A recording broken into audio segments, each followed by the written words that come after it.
Thanks for choosing us. Now, government is set for its first review of the International Monetary Fund program from Monday. The officials from the fund are expected in town this weekend for this major assessment. But how ready is the country, and are we likely to pass this test? George Riafe has the rest of the story. The exercise by the IMF is to track Ghana's performance when it comes to meeting those quantitative and qualitative targets under the program. Joy Business understands that the IMF will be using government fiscal data ending June this year to carry out this assessment. That is, has government been able to meet those targets when it comes to expenditure cuts, revenue mobilization and the debt restructuring? On the monetary side, the Bank of Ghana has also told Joy Business that they've been able to meet those targets that would help the country pass this review. The IMF team is led by its mission chief, Stefan Rode, and they will be putting together their report and submit it to the IMF board after this exercise. If Ghana is successful with this review, the board will then approve some $600 million to be disbursed to Ghana, possibly by the end of November this year. Passing this review could also trigger additional financial support from the World Bank and other donor partners. Now, Ghana's economy grew by 3.2% in the second quarter of this year, but 0.1% lower than the revised growth in the first quarter. According to figures from the Ghana Statistical Service, the services sector recorded the highest growth rate of 6.3%, followed by the agriculture sector with an expansion of 6.0%. Now, industry, however, contracted by negative 1.9%. Here's government statistician Professor Samuel Kobnainim. Information and communication, fishing, health, livestock, crops, public administration, defense and social security, transport and storage were the main drivers of GDP growth for the second quarter of 2023. The information and communication, fishing and health, as well as social work were the main subsectors with more than 10% expansion in quarter 2 of 2023 with 2.61%, 12.2% and 11% respectively.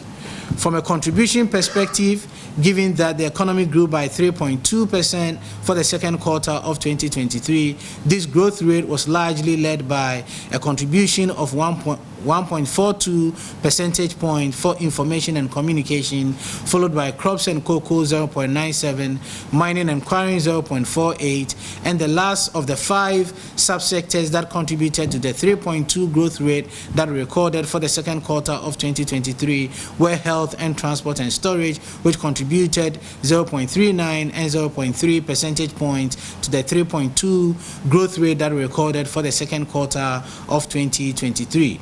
The agriculture sector expanded by 1.3% in the second quarter of 2023. The growth of crops and cocoa subsector reduced by 0.7 percentage points, growing at 1.3% compared to 2.0% in the first quarter. The service sector, information and communication subsector grew from 4.7% in the first quarter of 2023 to 5.6% in the second quarter of 2023. Net indirect taxes, which is the difference between indirect taxes and subsidies, amounted to 13.9 billion for the second quarter of 2023.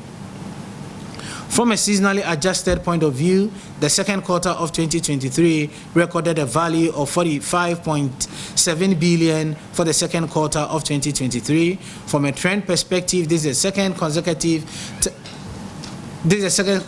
time that we've seen a slowdown in the quarter-on-quarter GDP in the last 3 quarters, peaking at 1.0 for the third quarter of 2022, slowing down to 0.8 for the first quarter of 2023, and further slowing down to 0.7 for the second quarter of 2023. Health recorded a marginal decline, growing at 2.9% in the second quarter of 2023 from growth of 3.0% in the first quarter of 2023. For Joy Business, James Eshen. Let's get on Zoom and speak to Greater Accra Regional Chairman of the Ghana Association of Industries, Chonam Akbelo, for more. Chonam, thank you so much for your time. Negative 1.9% contraction of the industry sector. That's not impressive, correct?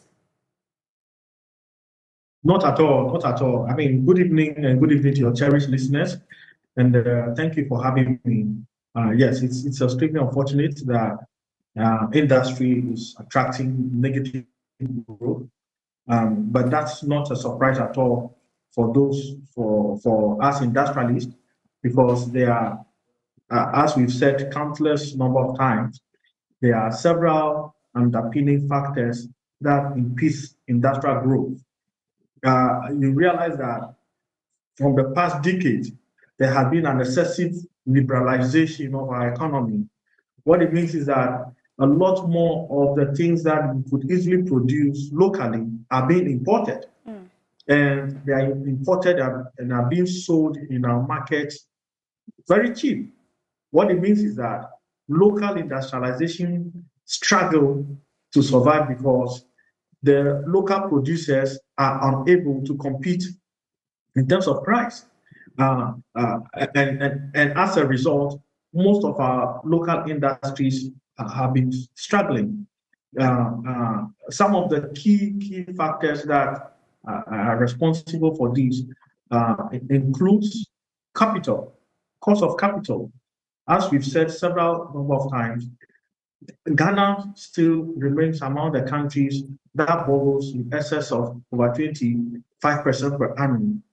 And this in itself is a serious issue, because if you borrow at 25%, you're naturally unable to make profit, because you have to use your capital to continue to service the debts that you borrowed. And also compared to that is the fact that access to capital itself is difficult. If you go to most of the banks these days, I'm told, focus on using their money to buy treasury bills, because you're better off buying treasury bills than to lend the money to industrialists, which has all types of risks. So out of convenience, most of the people who need to be giving us loans are actually using it to buy, safe instruments. And on top of that is the cost of power, as we've always mentioned. As I speak, the cost of power is in excess of over 16 cents per kilowatt hour. And mind you, power constitutes about 13% of the entire production cost. So by the time you list all of these costs, compared with utility prices and so on, it's difficult to produce. So you realize that it's only very few businesses that are able to survive these hard times. And it is crucial that government take urgent steps to ensure that industry receive specific and tailor-made support. Otherwise, we are unable to produce the jobs that are needed for the many young people that are unemployed. And so AGR is firmly of the view that we require an urgent action to focus on industrialization, because as it is now, a lot more people would rather prefer to import finished products than to produce locally. Right, but how do we change this worrying rate? So there has to be a strategic plan to intentionally reverse this. So the first and foremost, we should focus on consuming products that we can produce locally. Already there are markets, for example, if you take cattle, mostly rice these days. We have the capacity to produce locally. So we have to discourage importation of these products that we have. It's also important to protect local industry. Why do we continue to import rice if we're producing rice? Why do we continue to import chicken if we can actually support the production of chicken locally? Why don't we get our farmers, incentivize them to produce the food we need? Why are we importing food? Most of the hotels, the food they sell most of them are imported. The vegetables are imported and so on. We can easily produce all of this locally. So what we're saying is that we want this fine document government have always had to be implemented to ensure that we reverse the trend by focusing on consuming what is produced locally. Let's get all the high schools in Ghana to buy everything that is locally produced. But would you say government's industrialization drive is affected looking at the performance of the industry sector? Well, yes, government itself is very committed. In fact, we have had several deliberations where they have great documents. They have the National Industrialization Transformation Agenda and all of that. Great documents, great ideas. But it is one thing to really formulate the policies. It is another thing ensuring that they are implemented to achieve the result. It is not enough. What government is doing is not enough to cushion industry. We really need to see more. We need to see a situation where industry pay less electricity bill and water bill, not household. It is time we see industry borrow money at 10%, 8%, as you get in Ethiopia or South Africa. So these are the things that government can ask that it happened. So we would like to see a government action that says that henceforth commercial banks should borrow money to industry at 8%. So that way we know that there's really result.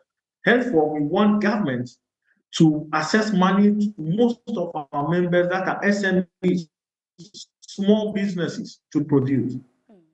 We want to be able to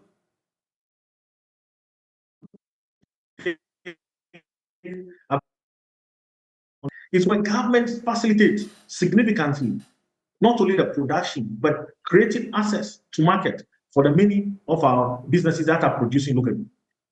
Right. Thank you so much. Chona Makpelo is Greater Accra Regional Chairman of the AGI. Thank you so much for your time here. You're still watching Business Live. Still to come, though, side business turns big business. The Joy Business Van tells the story of Priscilla Crosby Arthur, whose hot pepper sauce products are becoming a regular feature on dining tables.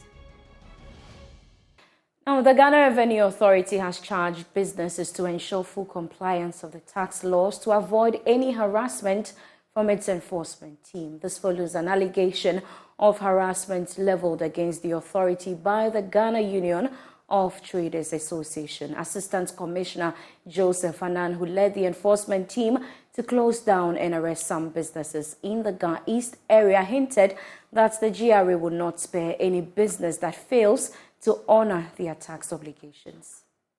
We are doing total tax compliance because the tax is not limited to VAT. It's CIT, PAYE, PIT, excise, tax stamp. We are looking at all taxes that are applicable to a particular taxpayer that we visit. So we are not limiting our search to only VAT. That is why when we come to an area, we look around and see taxpayers who qualify to register for one tax type or the other.